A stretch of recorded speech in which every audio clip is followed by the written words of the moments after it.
Hello, my name is Helen Oshislawski, and thank you for joining me for a HIPAA Minute. Today's question is, do I need to get the parent's signed HIPAA authorization to release immunization records to a child's school? The high-tech amendments will allow a provider to be able to rely on a written or oral agreement of the child's parent or guardian to release immunization records to a school if the school is required by law to have such information prior to admitting the student for matriculation. The high-tech amendments remove the obligation from HIPAA for the provider to have to obtain a signed HIPAA authorization before releasing immunization records to schools. Therefore, a parent or guardian would not be required to sign the HIPAA authorization before the child's immunization records can be released.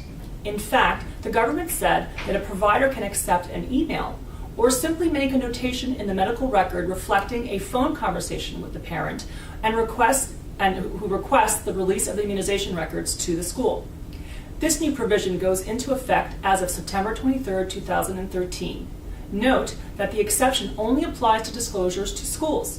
So if a parent makes a similar request for other purposes, such as for summer camps or sports, the provider would need to follow HIPAA's requirement to obtain the parent's or guardian's signed authorization before releasing such information to the schools to the third party. In the alternative, the parent can always, of course, come into the provider's office and obtain a copy of such records in person. HIPAA does not require a signed authorization before the patient's records are released to the patient himself or herself, or in the instance, to the parent or guardian of a minor. I hope that you found this HIPAA Minute helpful and will join me again soon. Please remember that a HIPAA Minute is not legal advice, and if you have specific questions about HIPAA or other legal issues, you should consult with an attorney who can advise you directly.